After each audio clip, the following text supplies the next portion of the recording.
wariye maxaa lagu dhahaa luqadda ingiliishiga wariye yes journalist haddaa dhahday jawaabtaadu way saxan tahay wariye luqadda ingiliishiga waxaa loo yaqaanaa journalist journaliste ma aha waa journalist safar maxaa lagu dhahaa luqadda ingiliishiga safar yes journey safar haddaa dhahday journey jawaabtaadu way saxan tahay safar luqadda ingiliishiga waxaa la dhahaa journey manaha journey it is journey ayaa leedahay okay xibnaha bini aadamka xibnaha maxaa loo yaqaanaa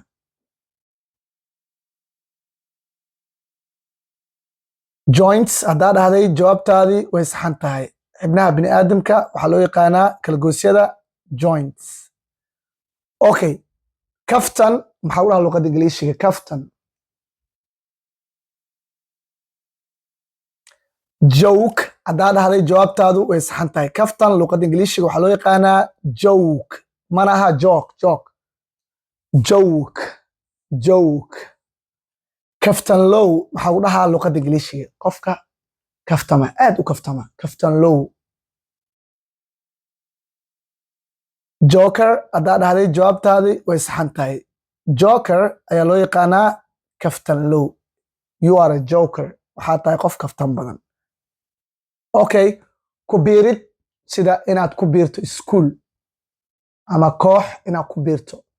ku biirid maxaa u dhahaa luqadda ingiliishiga join haddaa dhahday jawaabtaadii way saxan tahay ku biirid lagu biiro sida iskuul koox waxaa loo yaqaanaa join waxaa lagaa rabaa rocolayn in la sameeyo orod yar oo jimicsi ah subaxii rocolayn jog haddaa dhahday jawaabtaadu way saxan tahay rocolayn luqadda ingiliishiga waxaa loo yaqaanaa jog shaqo la'aan maxaa u dhahaa luqadda ingiliishiga shaqo la'aan jobless haddaa dhahday jawaabtaadii way saxan tahay shaqo la'aan jobless waxaa lagaa rabaa marka dukaanka dahabka lagu gado maxaa lagu dhahaa luqadda ingiliishiga comment ku soo qor qofkii ugu horeeyo biin ayaan saari doonaa dukaanka dahablaha maxaa u dhahaa luqadda ingiliishiga waxaan filayaa 10kan eray inaad ka faa'iidaysatay fadlan haddaad nagu cusub tahayna soo follow garay maxaa ilay dhiirigelin ay noo tahay sidoo kale haddaad ka heshay cashirkan u sheegaray 3 asxaabtaada ah luqadda ingiliishiga danaynayso inta muuqaalkan kiisa xiga aan kulmeyno waa macalin cambuulo idin leh waxbarasho horumar leh